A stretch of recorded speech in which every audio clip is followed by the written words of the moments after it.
What's up? Welcome back to another episode.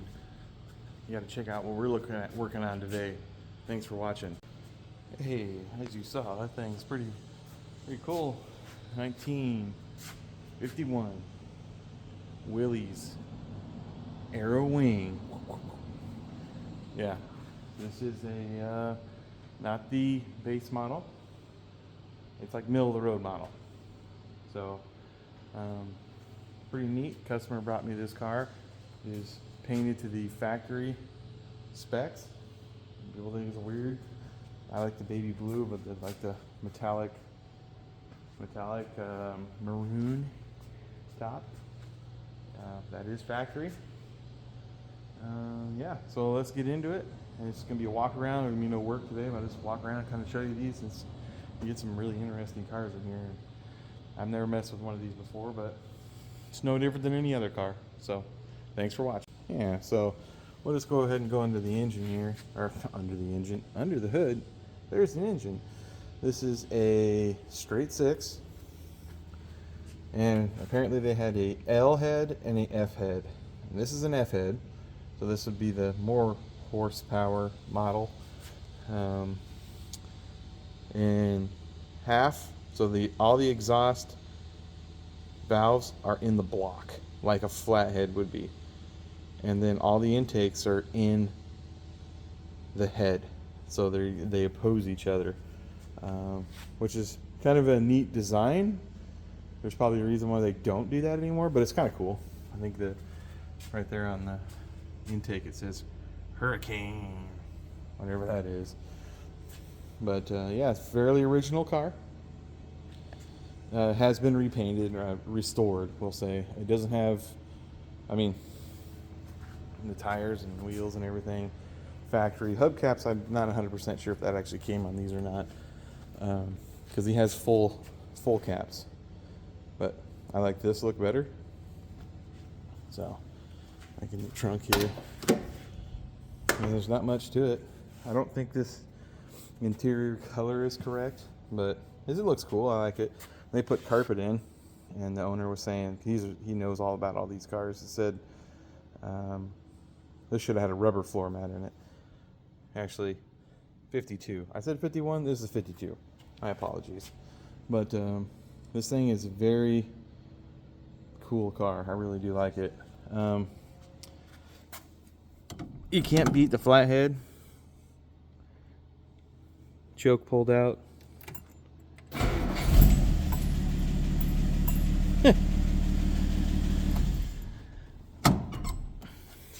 Just runs like a top. Didn't run like that when we got it. Did a lot of work, but 3 on the column with overdrive. That's what this Borg Warner overdrive. If you ever driven one of those, they are interesting, to say the least. In the back, I do like the big W. That's kind of cool. These fins kind of remind me of a 55 Cadillac. I don't know why, but they do. Just the shape of this. I know this is before that, but that's just what they reminded me of. I mean, it's a tiny little car. And I got that Mustang over there, and I bet it's just a little bit longer than that Mustang, but probably close to the same width. So I'd like it just being a, the big old 50s car, but we're gonna knock it down a third. So. Yeah, I'll tell you what I kind of did on this. Pretty sure it's a fresh rebuild. Don't know when, but just from my experience, it was freshly rebuilt. But getting it here, it had a electric fuel pump. This is still 6-volt, and it was mounted right here. Which, if you know anything about fuel pumps, they don't like to pull; they like to push. And I'm not 100% sure on those. Maybe those do pull. But it went out. So I'm assuming that means they don't. But it's when it came in, it ran okay, but it shook like crazy, and just it was really hard to start. You had to pump it a bunch and give it gas, pull the choke, play the game of trying to keep it running. And after a little further investigation, I pulled the distributor. I figured I'll check the points. Put the well meter on. It was way, way off. They were way off. So I got that dialed in where it's supposed to be. Set the timing. Yada, yada, yada. Still couldn't get it to run right. And the more and more I worked on it, I thought, this thing feels like it's misfiring. Like, why is it misfiring? You could pull that number 1 spark plug wire off, and it wouldn't change at all. It was still rough. Just the whole car was shaking. I'm gonna run a compression test on this thing because I already knew it sparked. I tested everything.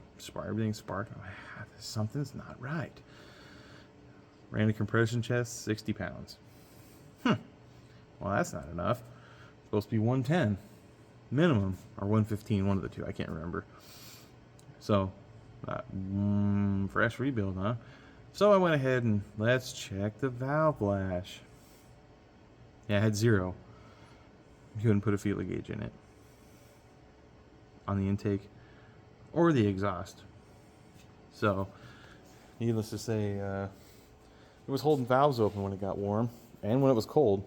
I reset everything, put it back together, started running. It ran pretty good. Went to take it for a test drive. It's sit here and be fine, but as soon as you put it under a load, it'd start popping. And it pop through the carburetor. Never backfire, but just to pop through the carburetor. It's like, geez, I feel like I'm missing something again. I'm like, I'm going to go back to that distributor.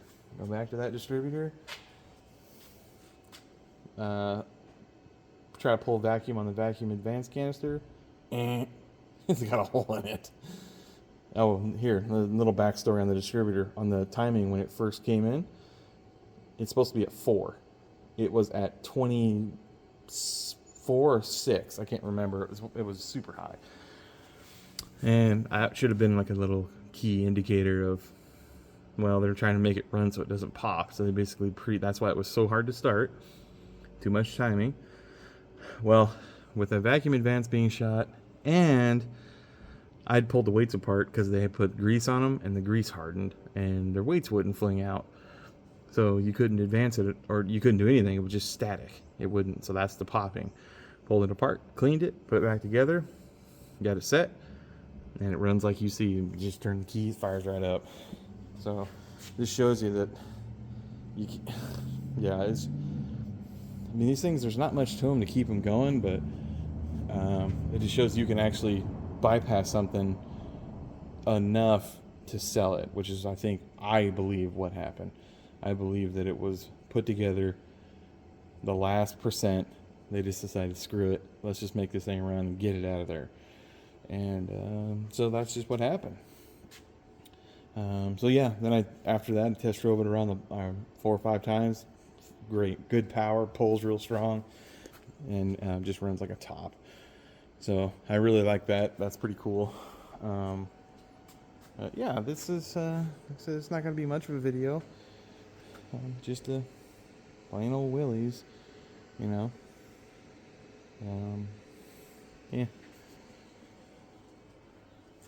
Just, I don't know what else to really talk about on this car, because there isn't much to talk about because it's bare bones. Oh yeah, we can talk about we'll talk about that overdrive, because I said it was weird to drive. And some of you know, some of you don't, some of you do, but I learned, when you drive one of these and the overdrive's engaged, it's hard to explain it, but when you put it in first, second, you drive it like normal, you want to come up to a stop sign to stop, it just goes into neutral. The shifter does not go into neutral. The transmission goes into neutral, and it free spins in overdrive. But if you give it gas, it locks back in and takes off. So you can slow down and it'll start coasting. Give it gas, away we go.